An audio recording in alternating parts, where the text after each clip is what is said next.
From Wembley down to every town, the roar is rising now. Red and white beneath the lights, hear the whole world sing aloud. From the streets of London town to the flags in every hand, dreams are burning brighter now. Football's coming back again. Oh, raise the banners to the sky. Hear the nation come alive. Side by side, we stand as one tonight. Three Lions of 2026. Hearts on fire, we won't give in.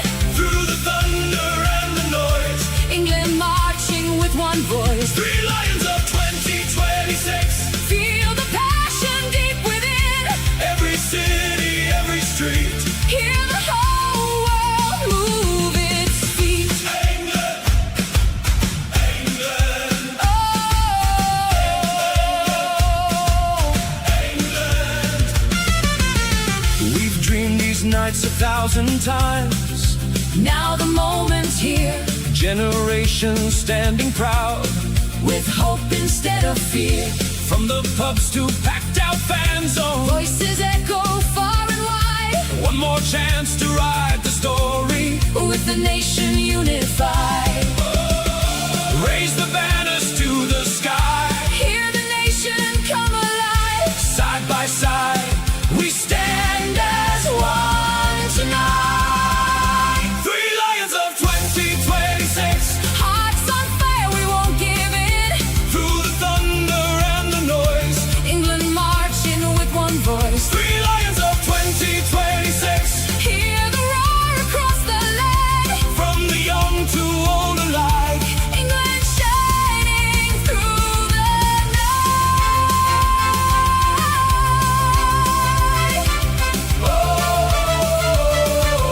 Football's coming home.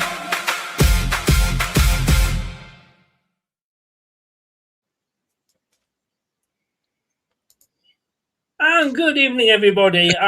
Apologies for the long intro. It's the only way I could keep this guy next to me quiet.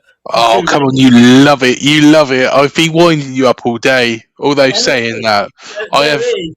Can somebody please type in, quickly go on to an encyclopedia or something online and copy and paste what the word busy means. I've learned AI today. I tell you what, well, no, I've known about AI for a long, long period of time, but my word, it is magic, isn't it? You know, yes, it's been fun, put nicely. I'm sure it has, and of course you don't need any sort of payment for that like you do for Pornhub, do you? You can make your own up. You can, exactly. You know. But yeah, how Anyway. you doing, mate? I'm doing all right, thank you very much. Welcome along. This is a joint production here. Yes. LTID TV and Up the Cherries in all departments. I give it its full name because I can't remember what the UTCIAD. No, that's a sexually transmitted infection. It's UTCIAD. You would know. That's why I read it out in its full. Up the Cherries in all departments. I tell you what, these old folk of Bournemouth, they know how to get these chants going, don't they? But welcome along to both channels. This is the preview for the World Cup. We'll be doing this. We'll be doing the daily diary, if you like, most days, or it should really be called the Most Day Diary, shouldn't it? Really, and we'll be at. Quick, brief ones, which is apparently how your missus says she used to. So quick, brief ones, and this one is going to be a little bit longer because we are going to preview. Now, let me start by asking you a question. Go on. Do you like 12 inches? 12 inches. This is such a weird way to start. I guess I am in the boudoir today, Yes. you know, where the magic happens. As you can tell, And if you the think- change of if you think scenery. He sat there with a smile on his face is because he's suddenly just discovered he sat on his wife's dildo. Well, in fact, I have got some, you know, interesting pictures. Actually, this artist is brilliant. Chris Guest. There we are. Very, very, very nice. What I know about art comes out my arse as a fart. Morning, afternoon, evening, You've Nate. learned something Also, today. Hello, Nate. You all right? should I? You asked me some absolutely weird questions. Should I know the artist? You do now. It's like they think it's all over. It is now. You do now. You know, hopefully, fingers crossed, at the end of this World Cup, it will be the same scenario. We think it's all What, over. we It is will now. lose. World champions again. You know, how many times have we been saying that? 60 years now, isn't it? I would. It has. It has been You can 60 probably years. remember it. I can't.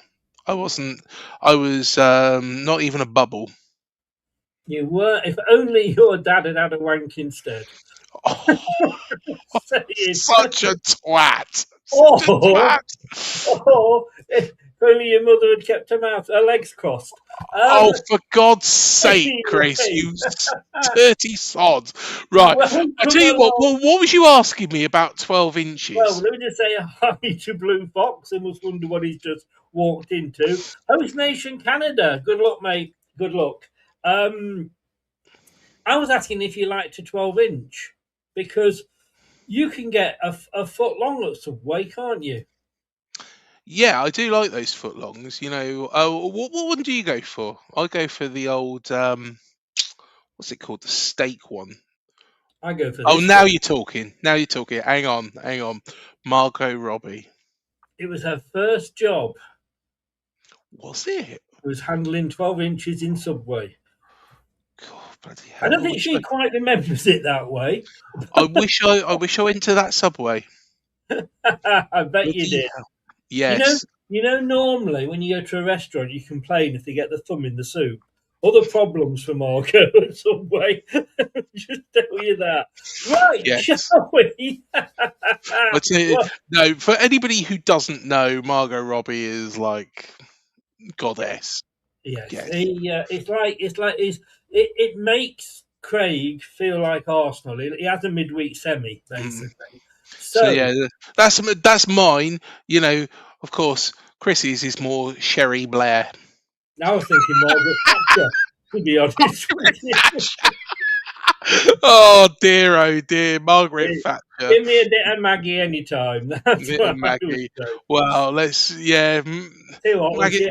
when she had that dominatrix gear on, there was nobody better. No. Allegedly, I tell you allegedly. what, politics has gone right downhill in the past couple of years, hasn't it? Now we're left with Well, some talking of dickhead. politics, that absolutely leads me into. I'm going to start with two bits of news before we get into the details.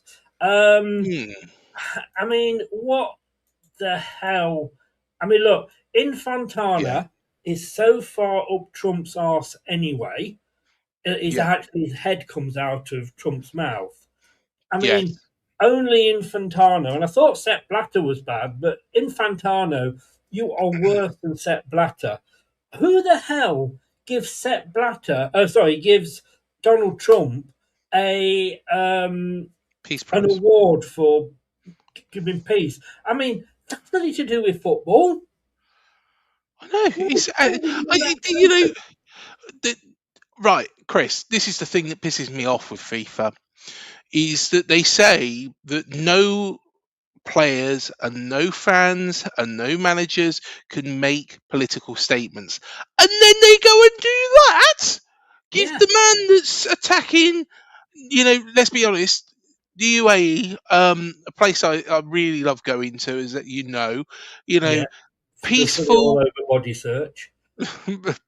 peaceful, a well-meaning nation, looks after its people, no issues, absolutely no issues. Donald Trump starts, doing this, that, and the other with Iran, who he's now banned from a competition, Correct. and all hell breaks loose. Of course, we could go into other contributors of that, but Well, let me it's a just bloody joke. let me just suffice that with it is actually FIFA that has withdrawn Iran's official supporter ticket allocation, Why? not Why? Donald It's Trump. Now, Donald Trump may have had something to do with it, don't get me wrong, but it's actually FIFA that has done that. I mean, it is just as allegedly corrupt as it was under allegedly Sepp Blatter. I'm saying allegedly here because FIFA got yeah. a lot of lawyers. I mean, if you ever wanted, when if you ever worked for FIFA and you wanted to get up, to the next higher level, of course, you did have to use the Sepp ladder. Dear, oh dear. But Um, the federations point still normally receive, persists. yeah, federations normally receive 8% of stadium capacity. Iranian Federation says supporters can no longer obtain tickets through official channels, and I think those tickets that have been bought have been cancelled. Look, I'm going to say this from my personal point of view. Mm, I have a one of my daughter's boyfriends is Persian, so he's got family and what have you out in yeah. Iran, and he does not like the regime that is over there at the moment. Yes. That said, and I was exactly the same when it was apartheid. It is hurting the people. It doesn't hurt the government at all. No. It hurts the people. And why should the people be punished? Do you know what? Very, very good point. And Jamie Ike said exactly the same to me the other week. It's, governments come and go. Governments come and go. This Iranian regime will come and go. Mm, Donald Trump will come and go. Keir Starmer will hopefully go as soon as possible, but he will go eventually, because he is making a right fuck up of the country. I'll say no more.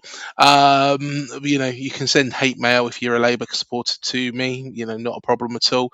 But in all honesty, it is like you say, hurting the people, and like Jamie even said, we even go into the realms of Russia. Vladimir Putin will eventually go. You know, so banning a whole country for starting a war, you know, it might seem as just, but at the same time, it's only hurting the athletes who have done nothing wrong. It's hurting the everyday people in Russia who have done nothing wrong. And if you watch some things like Inside Russia, you will actually realise that they don't like it. And you can compare that with the situation in the US. I'm pretty sure there's people out there who saying, well, if Russia's banned, why is the US and Israel not banned as well? well, I'm just playing devil's advocate. I'm yeah, not no, saying anybody should be banned or shouldn't be banned, but before this turns into a party political broadcast on behalf yes, of the Craig Beazley party, and let's be honest with you, Eurovision wanted to mm, ban Israel. A lot of countries pulled out because of Israel, but it yeah, shouldn't. It is not. It is hurting the people that don't deserve to mm, be hurt. Has banning Russia from the World Cup and the Euros made any difference? No. no, Has doing sanctions on Russia made any difference? No. And I think this move here mm, to say that they're supposed to be calling this the most inclusive World Cup ever is absolutely what they're doing is yeah, I mean the Iranian players have to play all their games in America because of the way the cup draws come out, but they've got to yeah. live also got to live, but they're staying in Mexico because America won't let them stay in America. They've got no chance. I know that they had no real chance before they even went to the World Cup because, Yeah. let's be honest, Iran, small nation, well, not a small nation really, but it's not really a footballing nation. No, but You don't they could have a expect them good to do run. well. But But to yeah, say they could go on a good if run, you're going to make them stay in Mexico, give them play the all the games games in there. Mexico. Yeah, exactly. The No. Mexicans said that they were happy to host the games there, but Mm, FIFA and um, Infantino are just so shallow-minded that mm, I do feel a little bit sorry for their fans. And this is an absolute shambles. I said to Jamie Ike the other day, I said, "Is this a World Cup?" Because World Cups are meant to unite people. Football were meant to unite people. Believe it, in World War II, on Christmas Day, the English and the Germans got together and had a football match. 364 days we're shooting the hell out of each other, but they had a football match against each other. I think, was it World War One or Two? It I was might be World wrong. War One. World War Two. Well, Any lightness of friendliness went out yeah, the window. I mean, Nate's yeah, just said there. Iran was actually supposed to be hosted here in Tucson, Arizona, which is where Nate yeah. is from. Look, I must admit, I guess if we were hosting the World Cup, I wouldn't particularly necessarily fancy Iran being hosted in Bournemouth. Because it would worry me. I Hmm. mean, you could have Turkey or Syria or those countries that would feel at home here, but mind you wouldn't be able to get a fucking hotel because they're all full of immigrants. But that's another story for another day. But yeah, but apparently this guy has got. I mean, they're saying it's the most inclusive World Cup ever, but this guy has Far from got it. apparently been linked with terrorism. Uh, this is far from the most inclusive World Cup ever. Hmm. Um, you know, if that is true, why did FIFA not do something about it beforehand? Don't get me wrong, if that is true, there's every right for, the US or wherever to stop. I'd expect him to be stopped from the UK, I'd expect him to be stopped wherever. But to do it so close to a tournament, um, it's feeling like, to be honest, the World Cup in Russia, 8 years ago was more inclusive than this one, because it seems that a World Cup's meant to be to unite everybody together. That's what it's meant to be there for, not exclude people. You know, don't get me wrong. After the World Cup's been gone, people go back to wherever. But come on, we need to use a little bit of common sense. Sport Yeah. should be used for good, I not mean, the for problem bad. the problem I have is if this guy has got links to terrorism, then I understand him being banned. However, why did they only just discover that now? So close to the World Cup. Well, Who knows FIFA. these things are going? The referees are going to be for ages. Surely FIFA have got a database, and FIFA wouldn't have put him forwards if that was proven. You know, um, the only people, and I can tell you what's going to happen with this story is we will hear no more about it. We won't know either way. You know, it would be good for FIFA to actually explain the stance and explain, Yeah, we've made a mistake. This is true. But I think it'll probably just disappear into obscurity and we'll never hear about it again. But yeah, like he it was says at the the bottom there. first. He was the first Somali referee to reach FIFA's international referee list. Apparently, he's the best referee in Africa. How true that is, I don't know.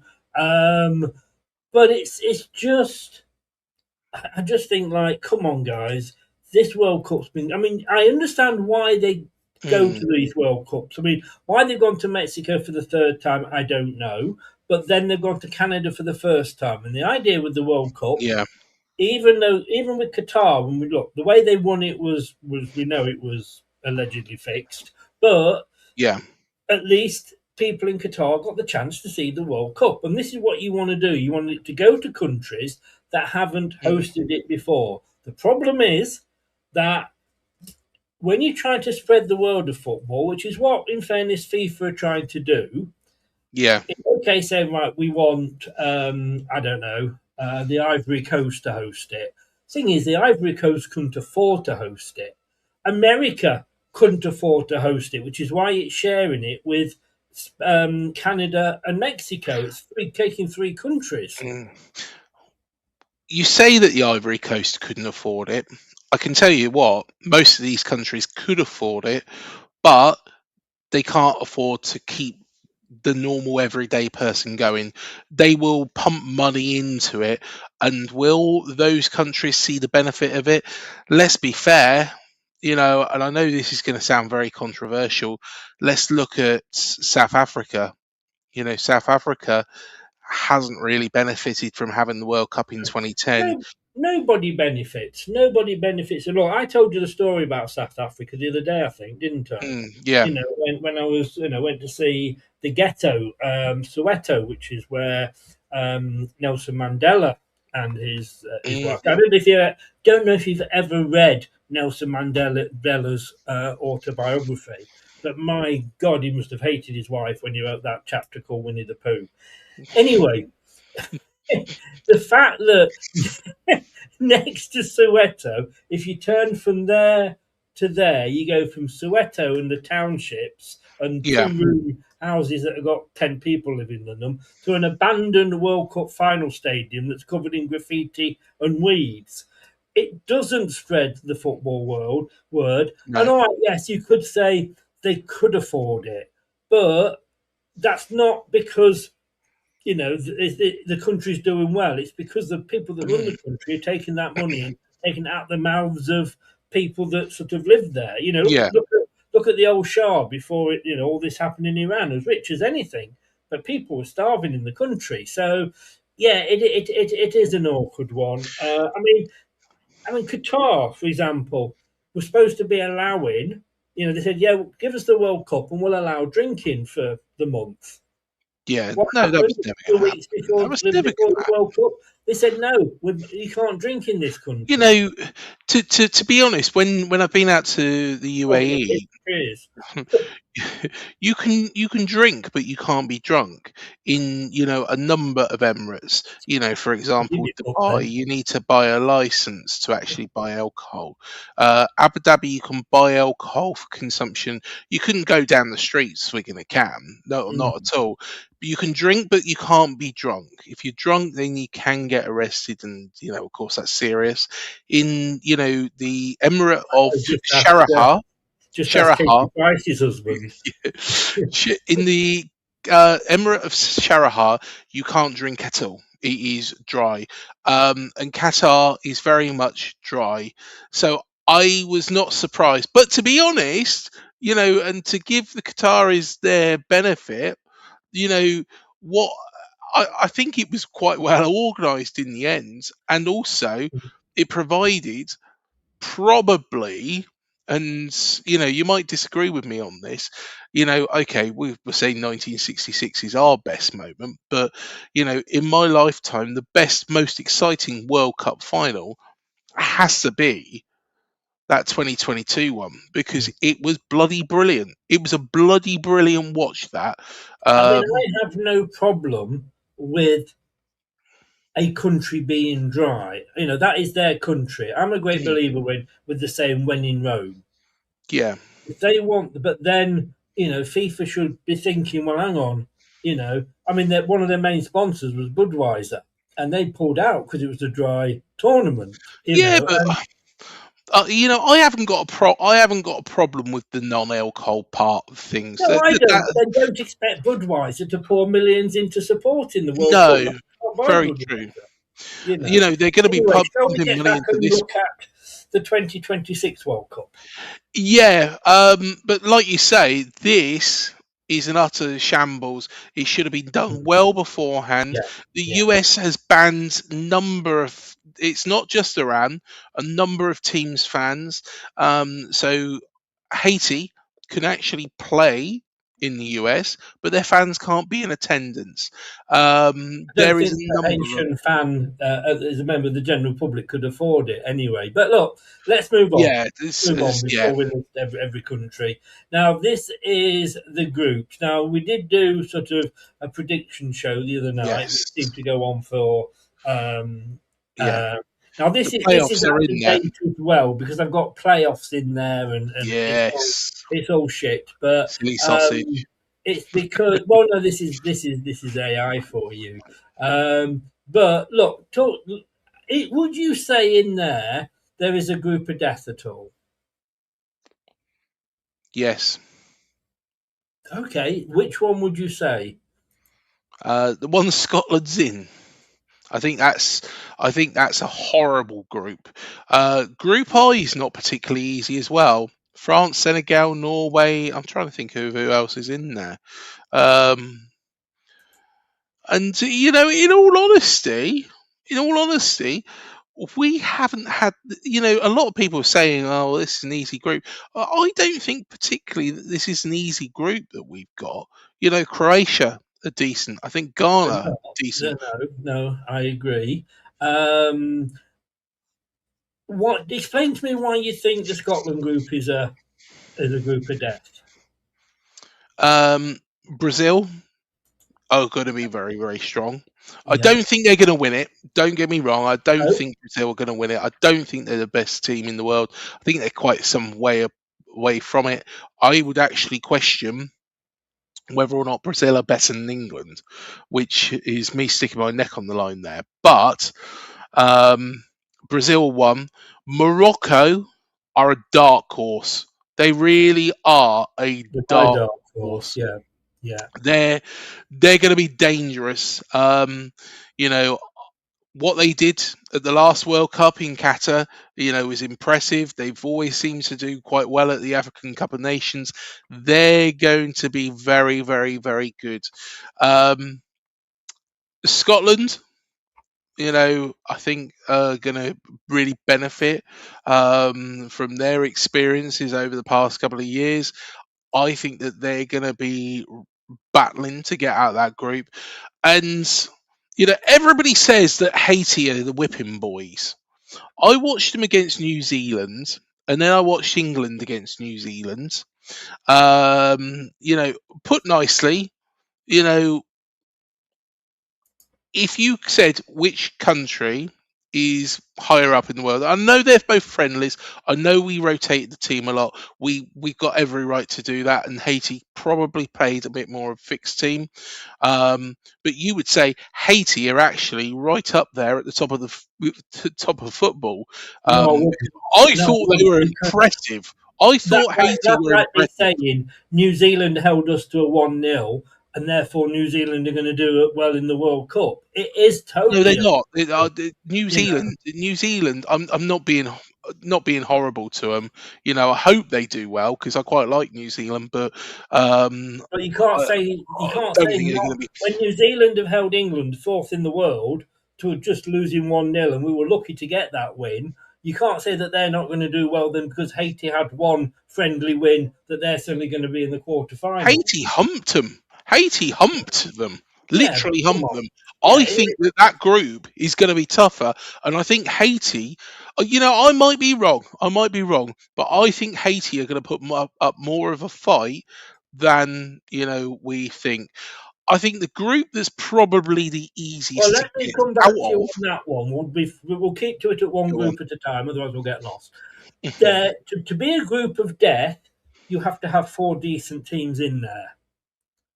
You've got Brazil, who, whatever you say, look, they may have a bad run leading up to this World Cup, but they always seem to come good at the actual World Cup Mm, itself, don't they? yeah, Morocco, like you say, I mean, they're my dark horses for the World Cup. They did well in the last one. Let's be honest with you. I yeah, think they got through to the semis.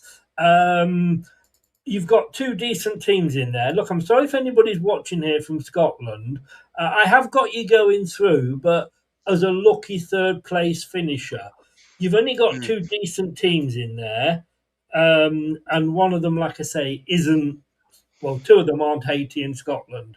That's I to me. I don't think that is a group of death at all, in my opinion. Yeah, my opinion. I think that's going to be a tougher group than you think. I think it's going to be a tougher group than you think. I think the easiest group to get out of is going to be Group E. I think Germany have got a piece of piss there, really. Um, you Yeah, know, totally. Yeah, yeah, I think the Ivory Coast are not what they were. They were a really good side when they had Drogba playing for them. I think, don't quote me on this. I don't think that they've done particularly well in many competitions recently. There was a spell, wasn't there, that they had a right wobble. Ecuador, they always seem to turn up and qualify for the competition, but they never really do anything. I remember when we played them, was it in 2006? And we played them in the round of the last 16, and to be honest, they were absolute toilet then, and I don't think they've got any better. Mm. Curacao, bit of an unknown. I think they'll be up for it. I think they'll put everything into it. I think they'll throw the kitchen sink at it. Is it going to be enough?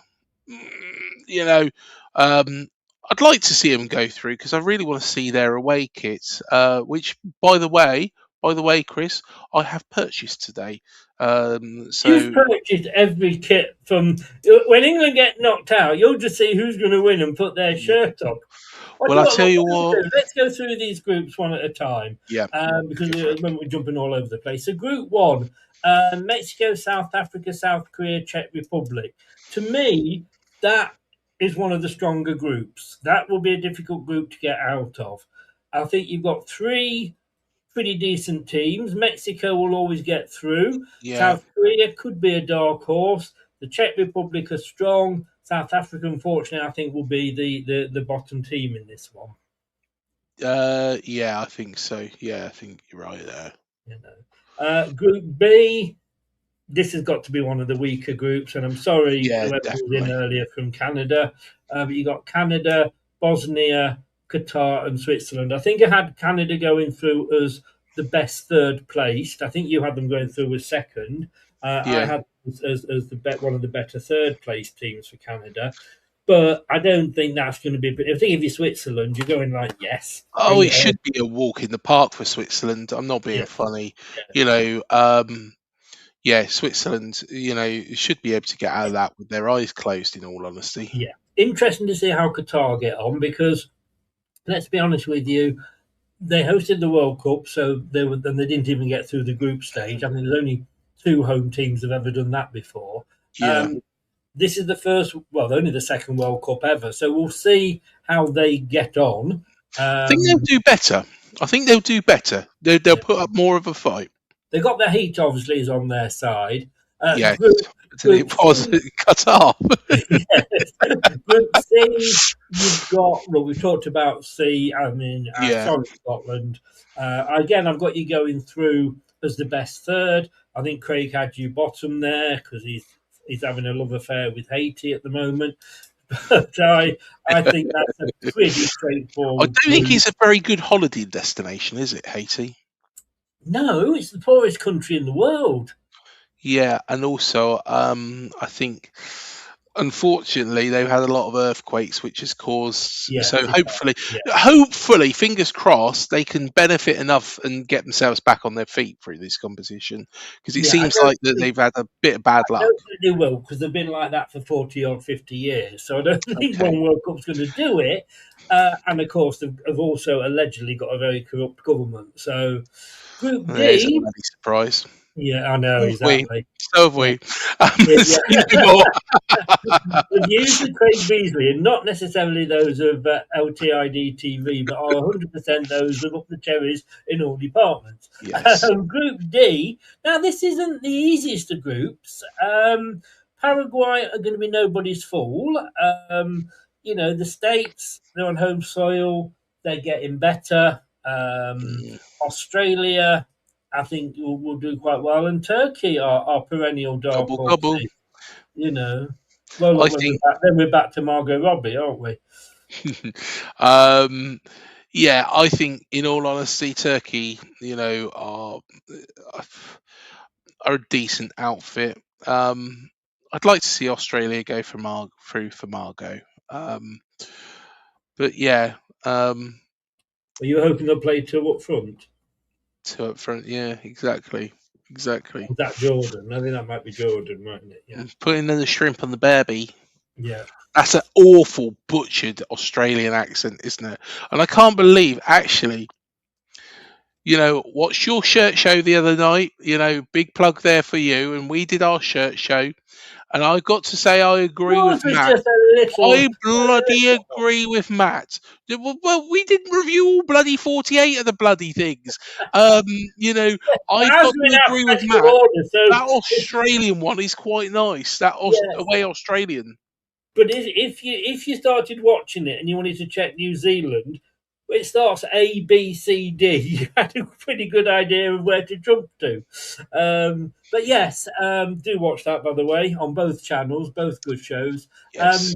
USA, I think we'll get through Paraguay, Australia, Turkey. Not a group of death, Oh but God. pretty hard. E, yeah, look, like, Germany, it would be the funniest thing since they last didn't qualify for Germany not to go through. I mean, Germany, leave your towels on the plane seats. You might need them. No, not in a million years, I Chris. think you're right. I think Honestly, you're right. honestly, I think they will be banished from Germany if, say, for example, they don't go through, as quite clear winners of that group. Not in a million years. Yeah, So, yeah, there we are. There's my honest opinion. no, I think you're right. Of course. This probably could be quite a difficult group: Netherlands, Japan, Sweden, and Tunisia. Mhm. Japan are no mugs. No, No exactly. mugs at all. And also, we want to see that stripy kit in Japan, which, again, I've ordered. So Are you the United Nations of football shirts or what? yes, yes. I've got the two Spanish ones actually. Oh I've got God. the Jamaica shirt as well, the Bob Marley inspired one, and I've also got a UAE shirt as well.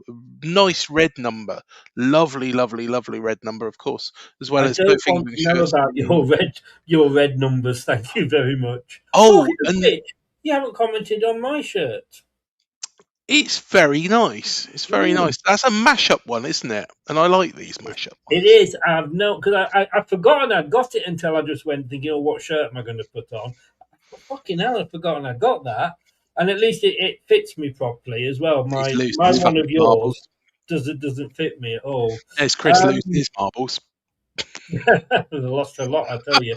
Um, right, here we go. So yeah, and at Sweden are still, again they're going to be nobody's fools. Tunisia, I think one of the stronger North African uh, teams. Sweden are so lucky to even be there. If they didn't do so well in the Nations League, they wouldn't be there. You're right, but there's a bit of luck goes with these. I mean, there's always the old thing is like when people say, "Oh yeah, well Gareth Southgate did well because he had an easy draw." That wasn't his fault. He didn't say, "Right, I want to play this team," and you play who you put up against. Um, but sometimes you need that bit of luck, don't you? Yes, and I'm going to throw something out from the past here, and I want you to tell me if this is right, because of course, I was only 9 years old when this happened. Back in no, I was younger than 9 years old. It was 92. It was the 92 Euros. Denmark didn't even qualify for No, the European Championships, and they got in through the back door. Was it Yugoslavia or was it the Soviet Union that got removed? No, Soviet Union played under CIS, didn't they? I think, if I'm right in thinking, it was Yugoslavia that got removed. Denmark come in, and then Denmark went and bloody won the whole thing. there's two examples of that, and I don't know what years they were, and I don't know what teams didn't qualify. Yugoslavia was one. Yeah. Greece got into the Euros and won them as well, and Denmark. I think they Hmm. both did it. Did And yeah, Greece get through the back door? Did they? they did. No. They did when they won it. Yeah. Yeah, I think you're right. I Oh, I think know. you're I know. right. I am. Yeah, Don't yeah. think about it. CIS represented the Soviet Union. Um, Go on then. 10 points extra for saying what CIS stood for.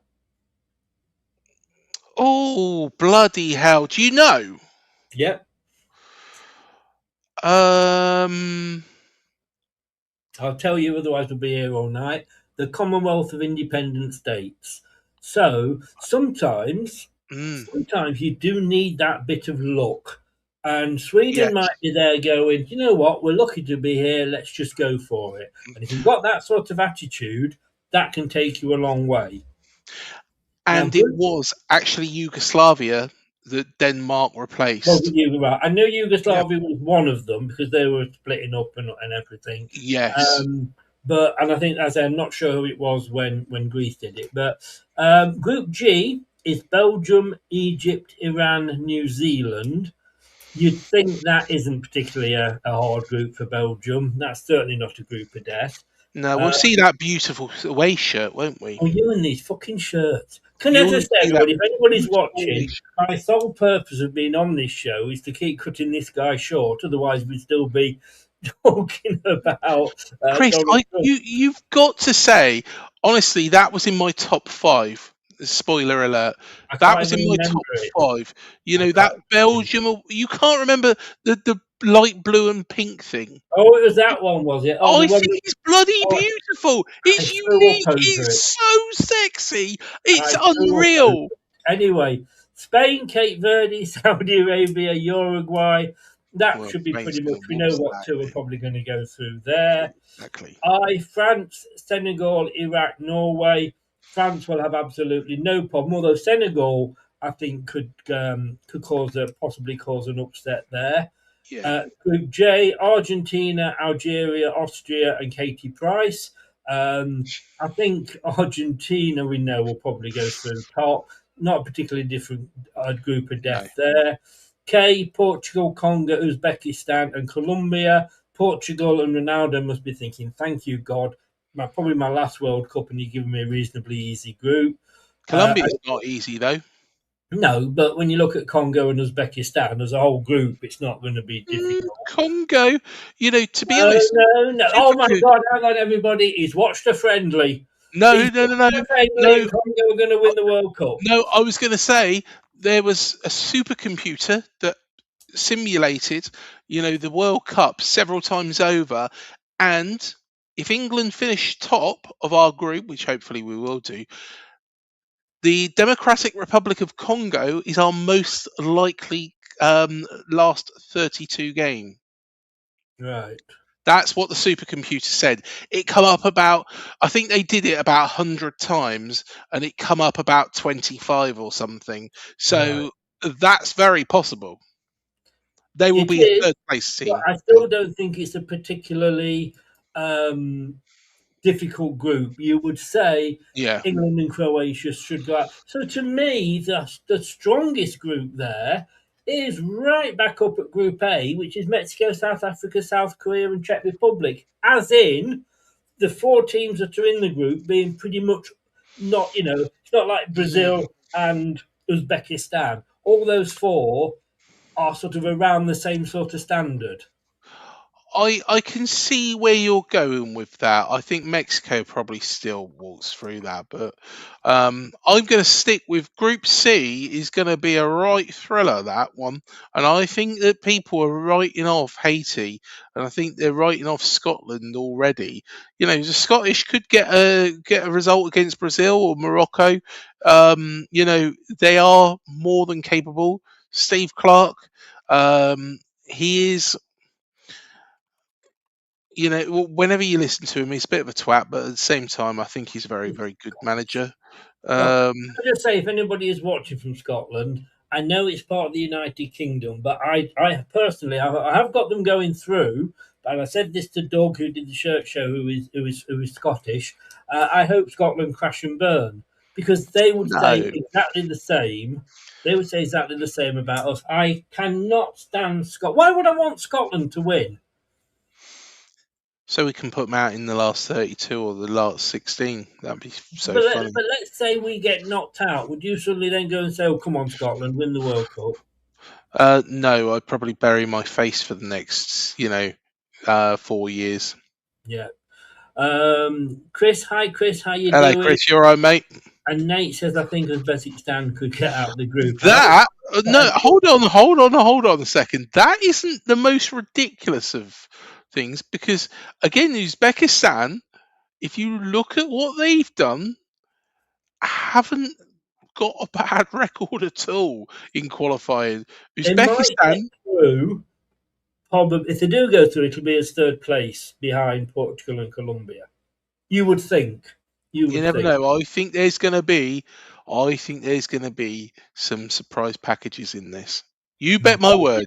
You bet my We hope word. so, because it'll make it more exciting. How Yeah. exciting was watching Morocco get to the semis last year? Very good, and I loved to see the Mm, likes of Congo, Kiraku, and all those sort of smaller countries being there. Cape Verde, smallest country ever at a World Cup. Love it, yes. love it, love it. Yeah. Oh, But by the way, I have ordered the Cape Verde shirt, even though I do find it quite boring. It's one of those shirts that's just going to be rare, to be honest. And also, I quite like their badge. It's got like a shark on it. I think it's quite good. um, Oh, how much have I spent? So fucking stupid. you must be up to about 300 quid, mustn't you? Yeah, bloody hell. Um, well, I've just asked AI to do a supercomputer thing for me. Oh, Um, oh, Chris has got the old supercomputer out now. Now, yes, You watch, it's not going to put DR Congo against it us says now. here thousands of tournament simulations have been run by Optus' famous football supercomputer, and according to the numbers, the favourites to lift the trophy this summer are Spain, who come out on top of around 16% of simulations. No Close surprise. behind, here you go, close behind are France, England, and defending champions Argentina, all of whom are given strong chances of going all the way. Portugal are Mm, also rated among the leading contenders. Brazil are surprisingly further down the list than fans might expect.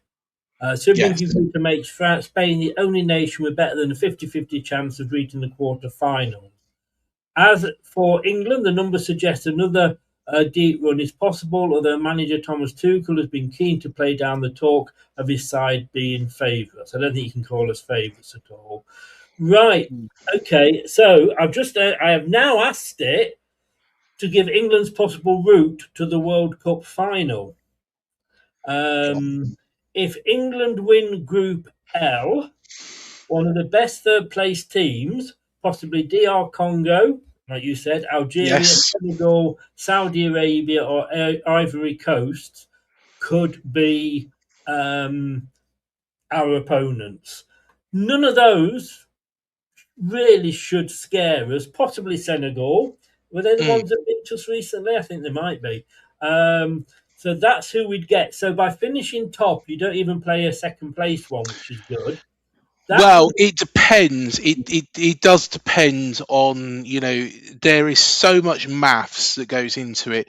If, say, for example, group A, B, C, D, E, F, G, and H are all the strongest third place finishers, there's a particular order. So we could play a second place team, but it is more likely we'll play a third place team. And if you want my honest opinion of no. who I'd like Maybe from not. those, I'd probably, do you know Sorry. what? I probably want either Algeria or Saudi Arabia. I think those two, I Yeah. think Algeria particularly are quite weak. To me, out of those, Senegal is the one I would fear.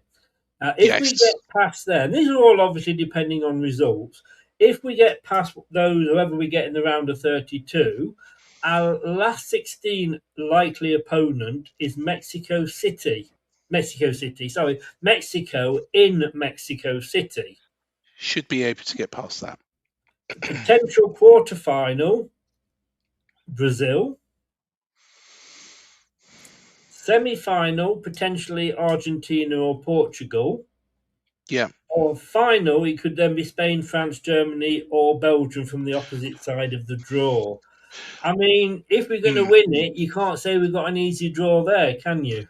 No, I actually envisage that we would play Brazil in the quarterfinals, actually, and I think that will be the litmus test. See how far we've come. If we beat Brazil, then I think the whole country will be able to start believing that we can go all the way.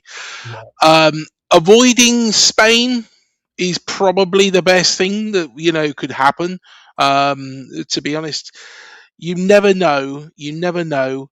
France might knock Spain out, and France might get knocked out by Germany because these sort of things happen. I honestly think though Spain are the most dangerous in this tournament. They've got the most quality. If you compare 2010 to now, I think their teams. I think the team in 2010 was a little bit better, but I don't think it's miles away. I No. think Spain are a danger. Those are the dates. The group stages will take place starting tomorrow with Mexico and running through to the 27th of June. Then the 28th of June to the 3rd of July, it's the round of 32. The round of 16 from the 4th to the 7th of July. Semi finals, 14th to 15th of July. Sorry, quarterfinals, 9th to 11th. Sorry, semi finals, Mm, 14th to 15th. Third place playoff will be on July the 18th. And the final is on July the 19th. mhm. Look, we obviously, we go back, and I have been watching. It's two videos that have been split up into part one and part two, but it is 60 years of hurt, as we said earlier, Yeah. since we won it. And tell you what, it was a really, really good video. I didn't realise, although he won us the World Cup, how bad Sir Alf Ramsey was. And I'd got in my mind that one of our best managers was Mm, Bobby Robson. Mate, far from it, far from it. But I'm going to ask you this, because look, people differ on Gareth Southgate. I think he was a fantastic manager. I think where he took us from where we were was amazing. Okay, mm, he could have maybe taken us that step further if he'd done different things. We will say yeah. that about even if we win this one, somebody's going to say, well, Thomas Tuchel should have played that guy because he's got bigger balls than that Mm, other guy, or his legs are hairier. I mean, it's always going to happen. But I think Southgate did a very good job for us. Following on from Southgate, though, mm. where would you say England would finish for Tuchel to be classed as a failure? You have to think that, like the standards being set now. you know, the razzmatazz of all those years back, where, everybody expected us. The 2006, actually, that's a really good documentary as well that is on ITV, I believe it is, if my memory serves me correctly. And it speaks about, Baden and, like the players didn't get on with each other. The Wags did. They got very, very pissed. But, And I was suddenly gone down a Craig turnoff here. Let me pull you back to the topic. But no, the point I'm making here is that the standard has been set. These players do get on with each other. These players do work well together. I think Gareth Southgate in 2020, well, 2021 in particular, um, that Euros was for the taking. We should have beaten Italy. I don't think they were up to much. I think we got bullied by them, and a lot of that is on him. Semi-final is probably a minimum expectation now. So Tuchel will have to beat somebody like a Brazil. That's what we've been missing. That's what we've been lacking all these years, is to us actually beat a team like that. You know, when we get into the latter parts of the tournament, we are going to end up, and don't get me wrong, we're going to have to, come up against a France or a Spain, and that is going to be very, very difficult. But I think that the preparation, if we do beat like a Brazil, for example, or an Argentina, that will prepare us for that next step, because I think those two are probably the best in the world. So semi-final, I think, is probably a must. That is where the standard has been set. It's set higher than all those teams all those years ago, because this team do work well together. But do you think then, like you're saying, yes, not getting to the final was on Gareth Southgate, but getting us to the final was on Gareth Southgate? He was the only manager. Well, No, no, he was in manager in mm, charge. So if he takes the brickbats when we struggle, he has to take the credit when we do well. He is the first England manager that has got us to a final since Sir Alf Ramsey. The first, first England manager to get us to a semi-final on foreign soil. If you look back, and like I say, I thought bloody hell, didn't Glenn Hoddle do well when he was England manager? Only just got us through. Didn't Bobby Robson do well as England manager? Failed to get us through to a Euros and a World Cup before Italia '90, which is the one we all remember him for. Would you sooner have had Gareth Southgate getting us through to a final and losing the final, or would you sooner have had Sam Allardyce that would have probably hoofed the ball upfield and probably got knocked out of the group stage? Of course, you'd want Southgate. Exactly. But, So, but to me, there's a lot on him, because look at that Croatia game in Russia. We should have gone to that yes, final. we should have. But we should have, would have, could have with any game. Yeah. Is Pepper shit manager? No. But he must be, because he didn't win the Premier League this season. Because one game he lost and he didn't pick the right players. That's football. And true. That to me, and I'm not going to go at you, but that to me is the entitlement of England fans. They think that we should be winning everything just because we gave the world football. We're hungry. We're hungry for it. I think we've been so starved of it. Starved. Gosh, here we are. We're going into a bloody dark area now. We've been so starved of success for so long that it's a case nobody can bloody remember 1966 now, apart from yourself, Chris.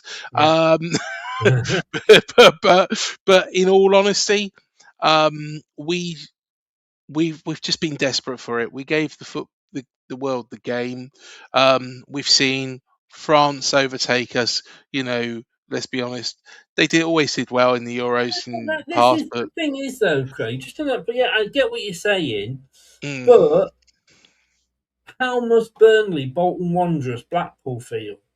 Because at one point they were the top teams in the country when football first started. Now, we've seen Man United overtaking us. We've seen Liverpool overtaking us, who didn't even exist then. That's evolution. Yeah. Just because you invented something, and just because you gave something to the world, we I don't know if we invented cricket or not, but it was our sort of the English game, and we're pretty shit at it now. England fans to me are there thinking like, oh yes, we're in the final. We're going to win this because we are England. Oh fucking hell, Gareth Southgate's awful because he lost us the final. He got us to the fucking final. Do you know what I mean?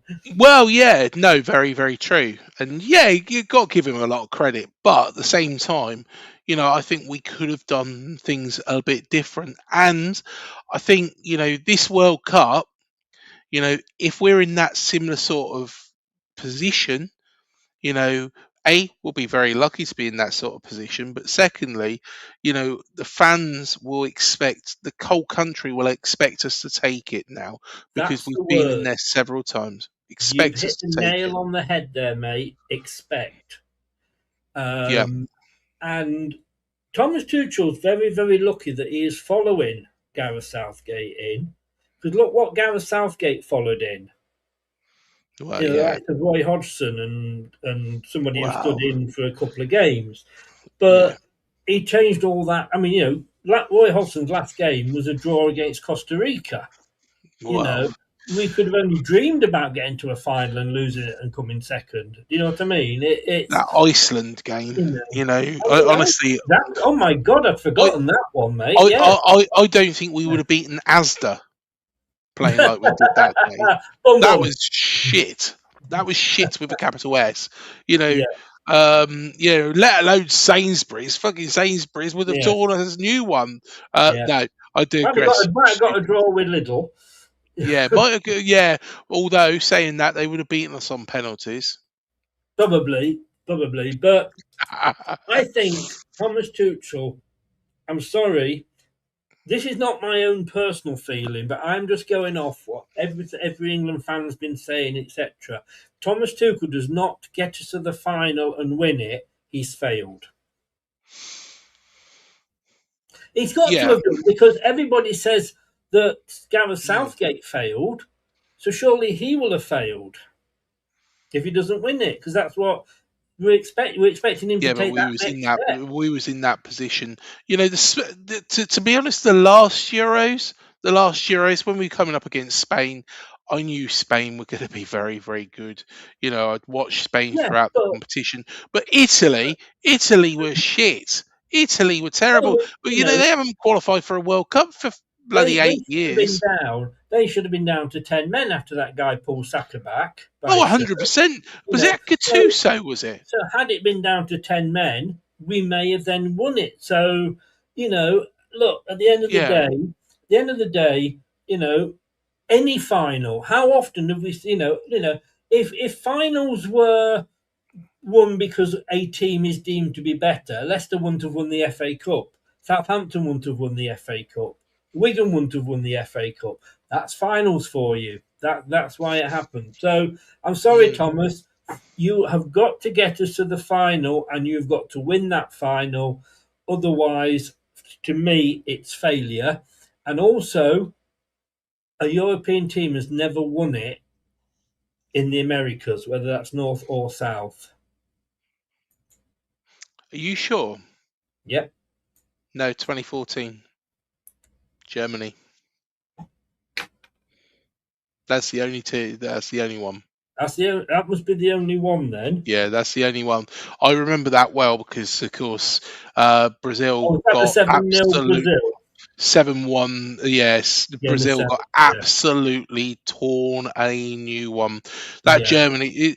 To be honest, though, actually, just quickly on that, Yeah. you know, Germany, when you look at what England have done and look at what, you know, Germany did back then, maybe it is that slow progression that we're coming to, and maybe the expectation should be that we'll win it, because you look at what Joachim Low built. You know, he had a number of near misses. Yeah, you know, scratch his arse and then went, oh, Yeah. Ooh, fresh. yeah. But yeah, you look at what Joachim Low built. Hang on, I've got to say this. I've got to thank Wayne for this. Sherlock Holmes says to Watson, "Watson, my good man, is that poo on your shoe?" No shit, Sherlock. Anyway, Fucking terrible. Honestly, that is bloody terrible, Chris. Oh dear, oh dear. Can I say what He's comes here to all that? night. He's here all night. If you, Unfortunately, I I am. tell you what, if you want to book him for any shows at all, you know, just get in contact with me. I'll just take a cut of 10%, and you know, you Weddings, can have it. You funerals, can have him for birthdays, 14 bar quid. mitzvahs, I'm there. I'm there. Yeah, Oh, I'm exactly. going to hold that thought on the team because I want to come back to that because I have actually got a thing coming up about the team. So it's a very good point, and I want you to remember that point about the Germany, how they did it and what have you. Mhm. And I want to come back to that with you in a second. But these are the games for England and Scotland. And look, I mean, for fuck's sake, Scotland, bank holiday, because they've got a game that kicks off at midnight or whenever it is, or 2 a.m. UK time. I mean, and that's on the 23rd of June, and that is a 23rd of June is a Tuesday. So Monday night, Tuesday, and they're being given the bank holiday, I So think, on the have they got a Monday. bank holiday? The King's giving it to them because they've got a late kickoff. I mean, Hang I on, mean, I hang know on, hang on, Scotland. hang on. I'm not having this. I'm not having this. Right, hang on, 2 seconds. Kia, why ain't we got a bank holiday? Because you think we're all out. Right, can I just say you're a wanker? Cheers, mate. There you Once again, the views of Craig are not necessarily the views of OTID. are. Right. I I think mean, it's the look, views of the whole country, to be honest, Chris.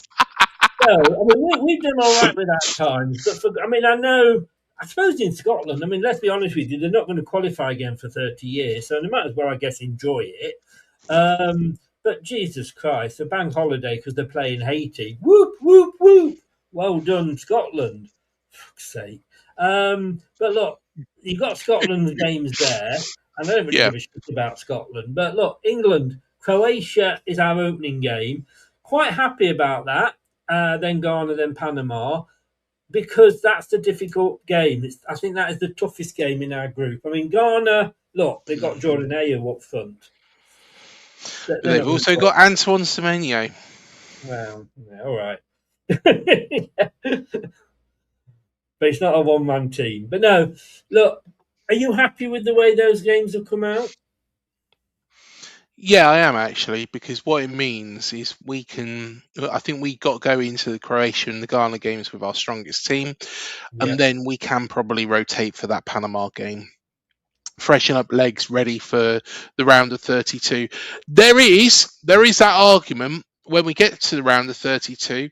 If we have the DR Congo or if we have Saudi Arabia or Algeria, do we stay rotated so Mm. we're fresh for, lo and behold, a Brazil or an Argentina or a Spain or a France?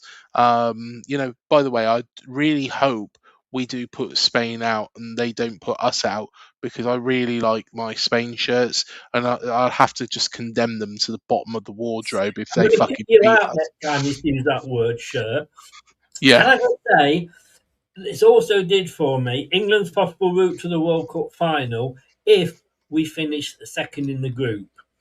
So if England, where's it gone? If England finish second, it's a lot tougher. We are likely to play the runners-up from Group K, which could possibly be Colombia. The last 16 could see us get Spain. The jeez.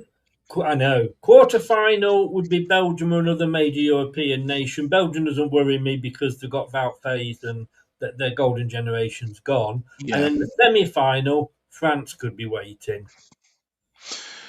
So yeah. we win the It's group. imperative we win this group. Yes, yes. But if we're going to win it, we're going to have to beat these teams. We're going to have to beat a Spain. We're going to have to beat a France. It'll be nicer to get the easier draw. But hey, it's all about.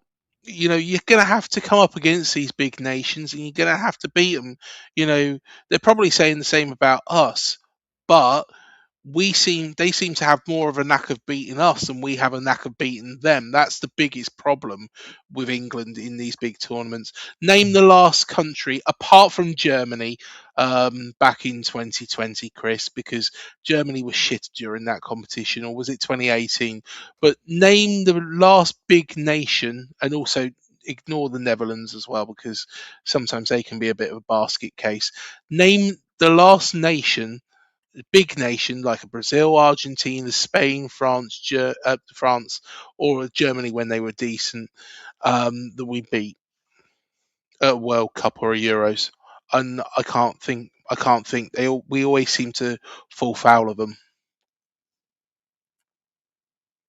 I mean, there, but for the grace of God of a penalty, we could have beaten France. You say Germany was, Yes. but we still beat them. We still beat Germany. Um, Mm,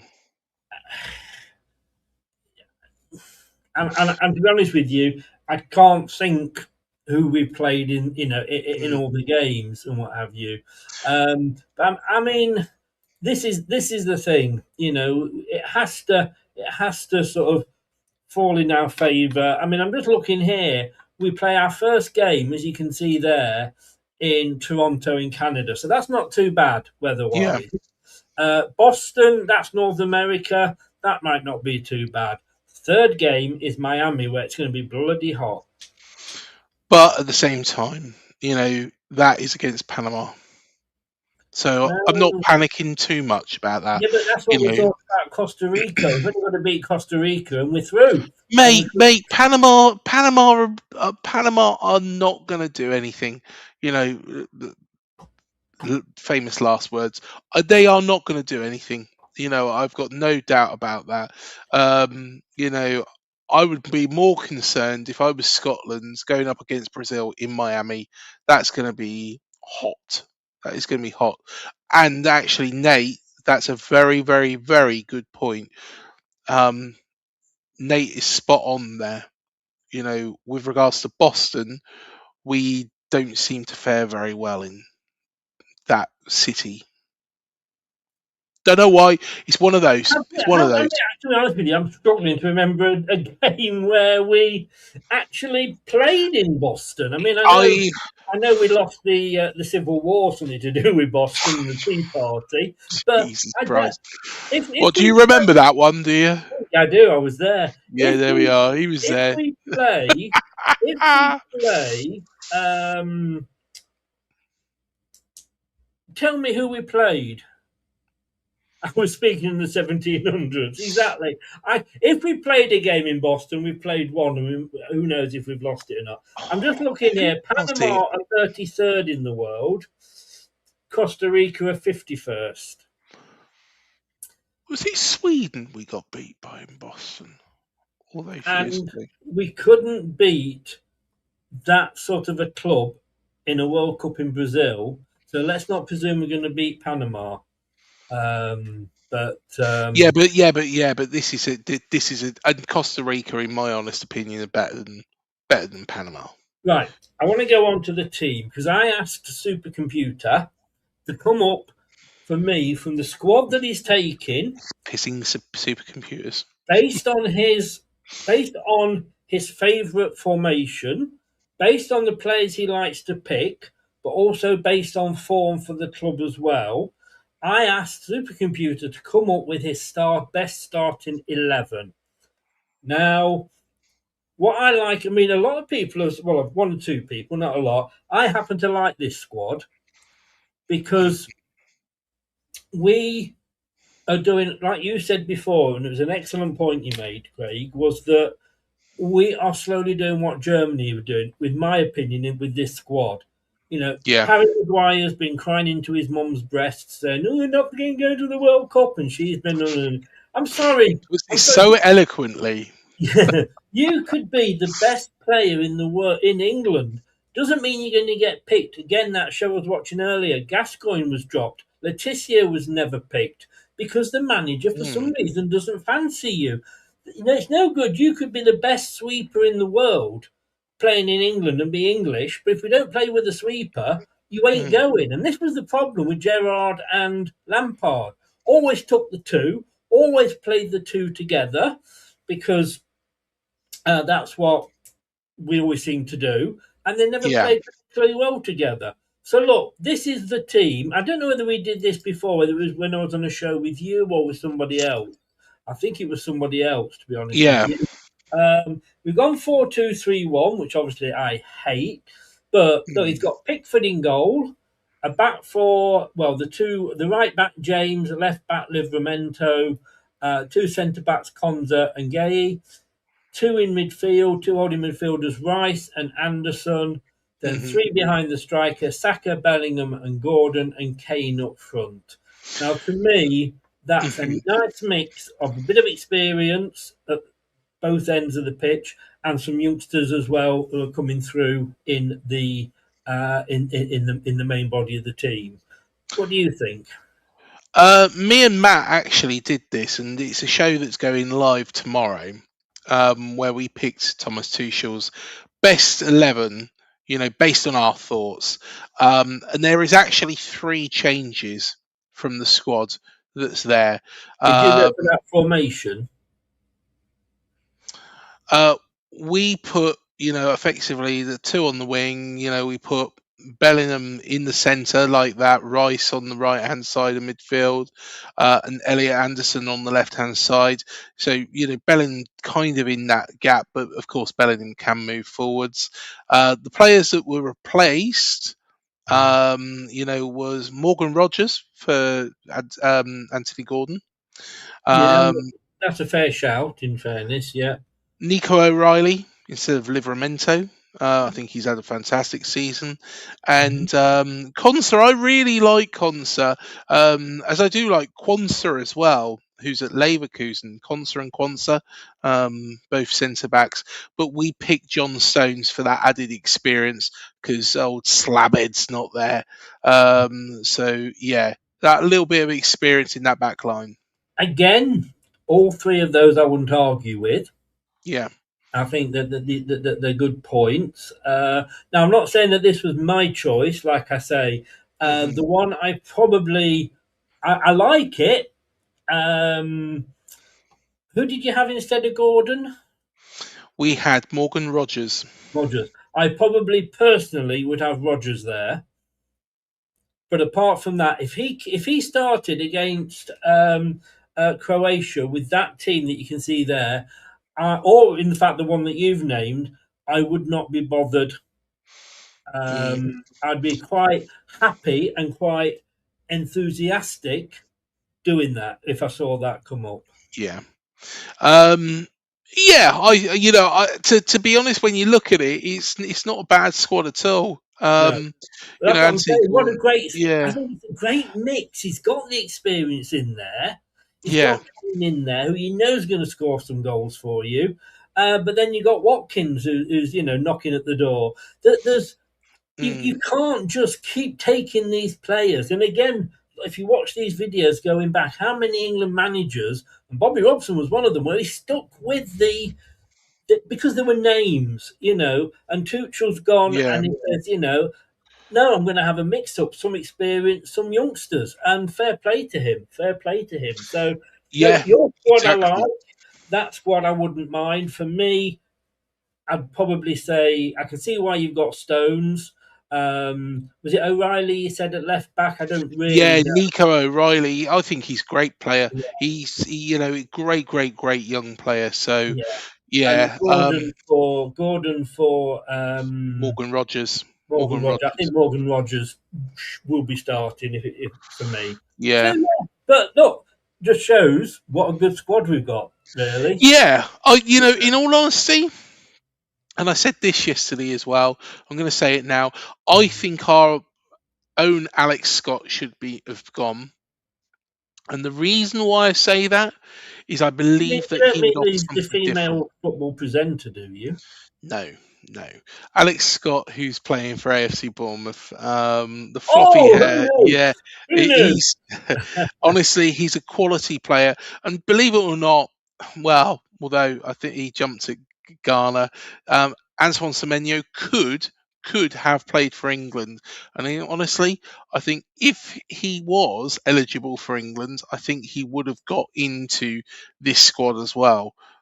Based on what he's done at Man City and with yours truly as well. So, yeah, a bit gutted Alex Scott didn't go. Who would I take out? Do you know what? A lot of people made some really good notions for Ivan Toney, that he's used to the weather, he's used to this heat. I don't rate him. That is a question mark against Ivan Toney. Let me just say hi to Wayne, who's come in. Hi, Wayne. Hello, Wayne. Sir? He says, is Watkins knocking at the door and ringing the bell? Well, I tell you what, if he knows Paul McCartney, he will be. Someone's knocking at the door. Someone's ringing the bell. Oh, who was it? Daniel Johnson, who was in the X Factors, was on that advert. I did speak to him once, believe it or not. I'm on about the Paul McCartney song. Oh no, I was on about the postcode lottery.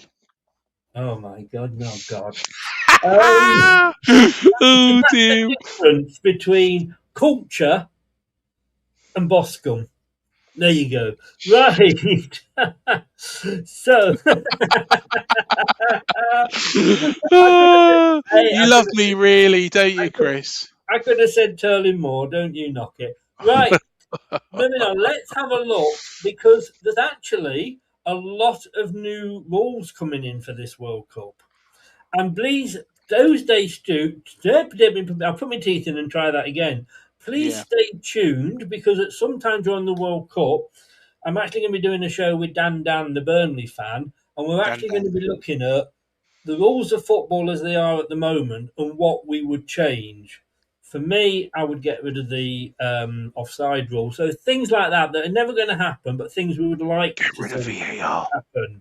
Yeah, no, again, that's very, very good and valid point. Before we actually look at the rules changes, though, I want to do this, if you don't mind. I've just got to find it, though. Here we go. This podcast is proud to be part of the Talksport Fan Network. Talksport. Powered by fans. Talksport have teamed up with Aston Villa to create a fan zone for every single England game at the World Cup. And with England kicking things off against Croatia on June 17th, the excitement is building. Talksport favourite and Villa legend Gabby Agbonlahor will be there to get things started at the Midlands' brand new venue, the Warehouse, for that opening match, with massive screens and an incredible atmosphere as England begin their World Cup campaign. Any fans in the Midlands are welcome. Join TalkSport this summer and put club allegiances aside to cheer on England together and follow the World Cup with Leicester Till I Die TV, part of the TalkSport fan network. Head to talksport.com/fanzone now to grab your tickets. Yeah, we're also part of the fan network as well. Oh, But you should have had a thing asking about it then. I didn't know about this bloody fan zone at Aston Villa. Come on, Talksport, who's bloody told me? Do you know what? I've probably not read the email, have I? No, I'm going to say you probably haven't, knowing you. No, basically, they wrote to all the fan network members saying, are you doing England content? Yes. And if you replied yes, they sent you a script over, and then you get somebody to do it and what have you. So, who did yours? AI. Oh, fair enough. It's very good, actually, though. It's very I good. tell you what, it is very good. I was playing earlier on about with AI. And, You were, I know. yes, I'm Chloe. have a word. My girlfriend's AI. You weren't playing around with Craig, were you? Oh, you were. Oh, stop it. He's a very Chris. naughty man. Chris, can you play the old Chloe video if I send it to you? He has got. Yes, he has got two chins. You're right. Yes. Anyway, I tell you what, play the Chloe video. No. This is a World Cup. You're not derailing me. This is a World Cup. So these are the new rules. Right. Okay. Go on. So, and again, when you watch these videos about the past, the last time it was in America, which I think was '96, something like that. Jack 94. Jack Charlton had a round. Yes, it was, because '96 it came home, didn't it? Yes. 94, Jack Charlton, because England hadn't qualified under Bobby Robson, believe it or not. But they weren't allowed hydration breaks, and he was giving his players drinks of water, and I think he got sent off, and he went absolutely mad. And they did cave in the end, because he said, "Look, if you don't, somebody's going to die." 3-minute hydration breaks midway through each half. I think that's becoming the norm now. It's happening in this country, and I'm all for that. Are you? Fatigue is part of the game. Fatigue is part of the game, and as long as it's not a strategically placed. So, say for example, we're on top of Argentina, and they decide, we're going to have a water break just now, and then of course it spins the game on its head. It has to be at a set time. Yeah, the referee will decide. It's it's midway, so it's 22 and a half minutes. Can you imagine though if the referee decided had full decision on that? Argentina, Batistuta and Diego Simeone would be going in their ear all fucking game. How would it be going? That's what they'd be doing. Those two. I cannot stand either of those two. No. Diego Simeone and Batistuta can go fuck themselves. But the thing is, it was 20. It's all right. You going off at a T junction. I would never have expected it. No, look. All joking aside, it's at 22 and a half minutes, but they can't suddenly stop it if they're running towards the goal. Yeah. It has to be. I think they look at 22 minutes. The next time it goes out of play, it has to go out of play, I think. Or it has to maybe be in the centre part when, nobody's getting an advantage, they stop. And I think that is quite right, in countries where it is fucking hot. I love this as well, so therefore not the England. I love this one as well. Throw-ins and goal kicks must be taken within 5 seconds. Yes. Yeah, 100%. Yes, 100%. Yes. Should bring it. That should be in the Premier League as well. I think it needs to be sped up. There's There should be less time wasting. Yes. I think as well, most things that kind of start in the World Cup quite often end up in national leagues as well. They do, yes. But that one, I mean, what I'd also like to see in throw-ins is none of. I mean, somebody goes to take a throw-in and they're walking up to take it like, then you've suddenly gone 12 yards further up the field or whatever.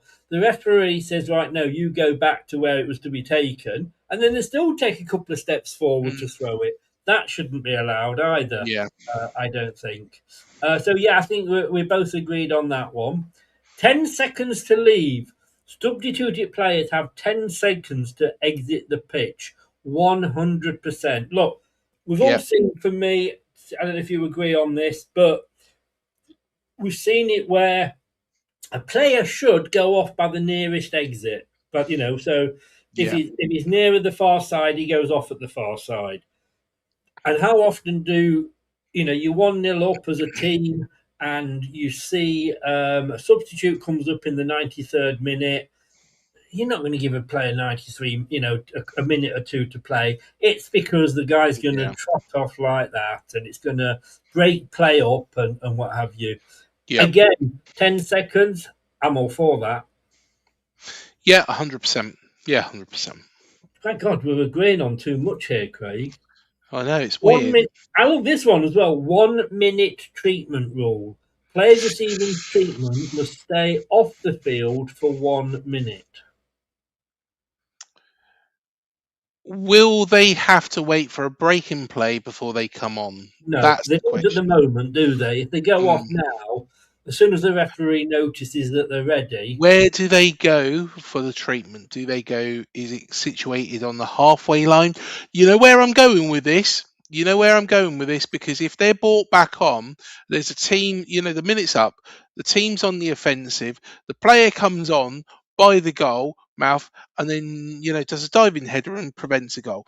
That is, it depends where they're going to come on. I would guess that if you've taken a player off and they're that injured, they should be getting treatment at whatever point they've gone off. Yeah, of course. Apart from head injuries, that's the one. Yeah, of course. One. Yeah. Or taken off in the opposition he's all right, but Ericsson, for example. If you're taken off in the opposition half, and we wish Christian Eriksen all the best, by the way. Yeah. If you're taken off in the opposition half, that's where you come back on. So if the opposition's then attacking you, you're at the wrong end of the pitch, but so be it. I think they should also make a rule about if you do go down, then you go straight off anyway, so you're not breaking the play up. But now this is a joke. Only the captain may approach the referee to question decisions. Other players who do so may receive a yellow card. I thought we bought Argentina would be fucked then, wouldn't they? Yes, exactly. Yeah, well, all South Americans, you're right.